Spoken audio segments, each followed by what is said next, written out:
Hi, I'm Preeti Rathi Gupta from Lakshmi, and today I'm here to talk about something important for each one of us: emergency funds. While you can plan for some foreseeable expenses, an emergency fund can help you manage all unplanned expenses efficiently. So, what is an emergency fund? An emergency or contingency fund, as the name suggests, helps you and your family to financially face a medical scare, unavoidable household repairs, sudden loss of job or salary or pay cut, or something that impacts the community at large, such as wars, social unrest, or a pandemic like current one. It is the first financial decision of any well rounded financial plan that ensures your basic lifestyle is not affected and you can remain afloat without having to resort to additional debt, either through credit cards, high interest loans, or mortgaged assets. It helps you to avoid taking an additional financial burden without the clarity of how you would pay it back. So, how much do you need as an emergency fund? Every individual has different financial needs.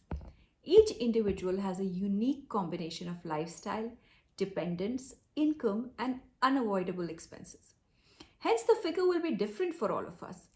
Before calculating the amount of the emergency fund you need, it is important to calculate the minimum amount you need to get through the unavoidable monthly expenses.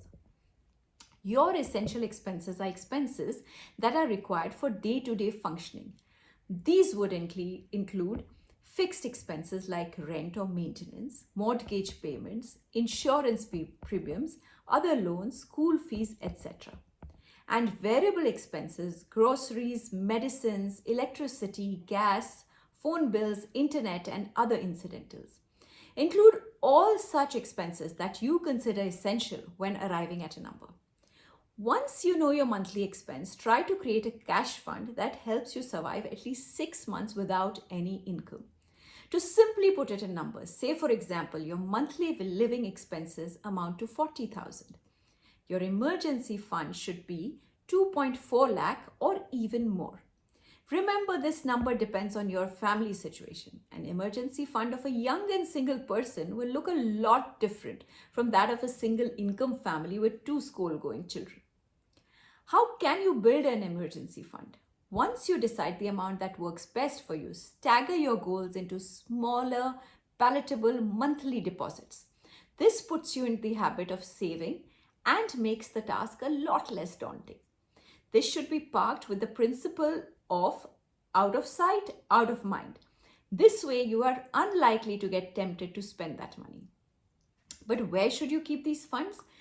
A saving account is a logical choice since it offers liquidity that is highly important during a crisis. However, another important aspect of an emergency fund is that you will not need it regularly or you may not need it ever. Hence, rather than accepting the returns offered by a savings account, you could consider investing a part of this fund in an instrument that offers high liquidity and returns better than savings accounts, like arbitrage funds or liquid mutual funds. Arbitrage funds are equity oriented hybrid funds that generate returns by using the strategy of simultaneously buying and selling securities in different markets to take advantage of different prices.